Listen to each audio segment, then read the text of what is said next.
जलगांव जिला एकता संगठन ने जामनेर तालुका के बेटावर्द खुर्द में 21 वर्षीय सुलेमान रहीम खान पठान के साथ हुई अमानवीय सामूहिक मारपीट कर पीड़िता गंभीर रूप से घायल हो गई और उसकी मृत्यु हो गई। उसके संबंध में 12 अगस्त 2024 को जिला पुलिस अधीक्षक, जिला कलेक्टर, महाराष्ट्र राज्य मानवाधिकार आयोग, महाराष्ट्र राज्य अल्पसंख्यक आयोग और संबंधित अधिकारियों को एक बयान प्रस्तुत किया गया।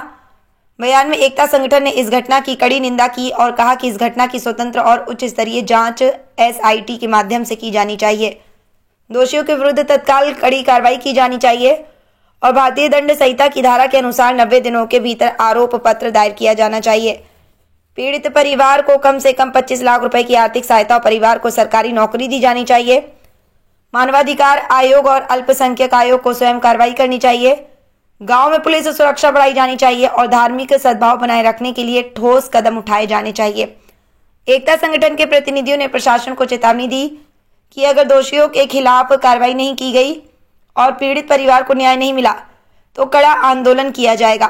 ज्ञापन अतिरिक्त पुलिस अधीक्षक अशोक नखाते, अतिरिक्त जिला कलेक्टर विजय कुमार डंगे को मतीन पटेल द्वारा को ये कह दिया गया कि ये ज्ञापन प्रशासन के माध्यम से सीधे अल्पसंख्यक आयोग, मानवाधिकार आयोग और मंत्री गिरीश महाजन को भेजा गया है।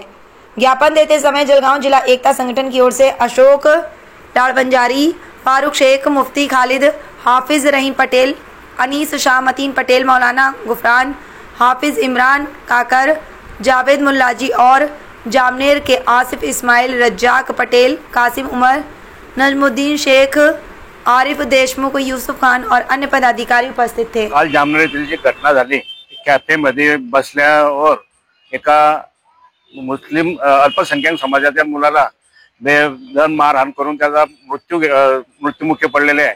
त्या मृत्युमुखी पडताना जे समाजातील तो एक गरीब आणि होतकरू मजूर सारखा काम करणारा अल्पसंख्याक समाजाचा एक कार्यकर्ता होता। अशा कार्यकर्त्याला बेदम मारहाण करून जामनेरमध्ये काही गुंड प्रवृत्तीच्या लोकांनी मारहाण केली, त्याचा मृत्यू झाला।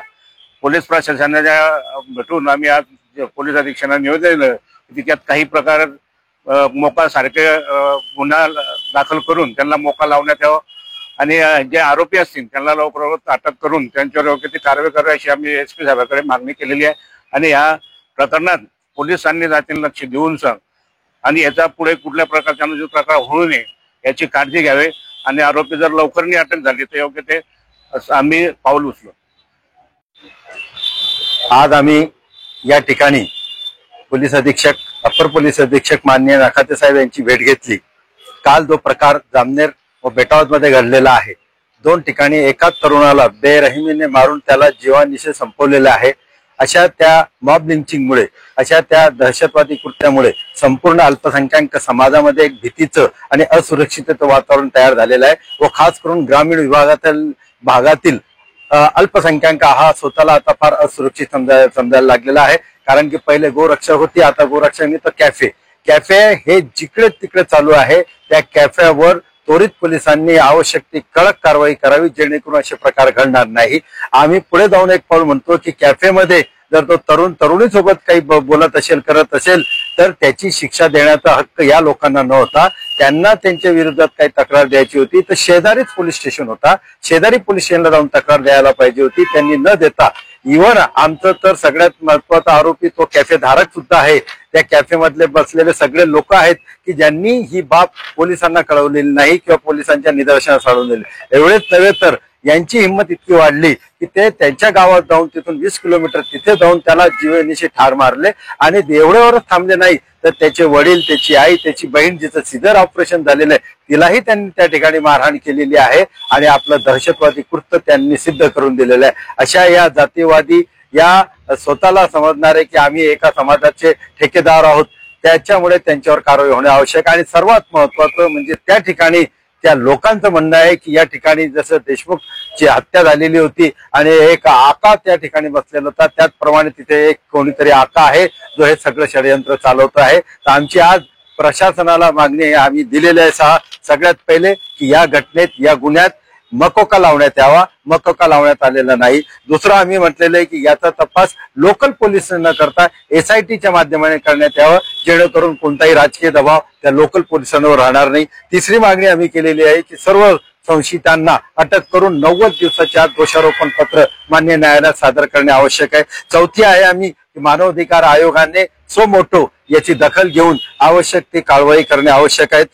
सोबतच त्या गावात फक्त 4 ते 5 मुस्लिम समाजाचे घर आहे, त्या गावात कायदा व सुव्यवस्था तसेच साक्षीदारांवर दडपण येऊ नये म्हणून पोलिसांनी त्वरित योग्य ती कारवाई करणे आवश्यक आहे। आणि सर्वात महत्वाचं की आजही आताही या क्षणी सुद्धा काही रील्स काही स्टेटस असे काही आमचे लोक करताय आणि ते घाबरत आहे की हम फिर आएंगे हम फिर ऐसे करेंगे। तर आम्ही आज पोलीस अधीक्षकांना त्यांचे काही फोटो त्यांचे काही रील्स त्यांचे काही स्टेटस दिलेले आहेत की या लोकांवर त्वरित कारवाई होणे आवश्यक आहे। अन्यथा जर आपण कारवाई नाही केली तर आम्हाला रस्त्यावर उतरावं लागेल, आम्हाला तीव्र स्वरूपाचे आंदोलन करावे लागेल व कायदा व सुव्यवस्थेचा प्रश्न निर्माण झाला त्या सर्वस्वी पोलीस प्रशासन जबाबदार राहील एवढं सांगतो। धन्यवाद। एकता संगठन जळगाव। सुलेमान रहीम खान पठान बेटावत के रहने वाले लड़के को जिस तरीके से कैफे के अंदर मारा गया, हम मुस्लिम समाज और तमाम लोगों की तरफ से इसका निषेध करते हैं। इससे पहले भी हमने कैफे के विरुद्ध आवाज उठाई है। पुलिस प्रशासन का ये अपयश है। कैफे बंद होने चाहिए और कैफे वालों पर कार्रवाई होनी चाहिए। इसके लिए हमने आज एसपी ऑफिस में आकर नकाते साहब को एक निवेदन दिया कि दोषी पर कड़क से कड़क कार्रवाई की जाए।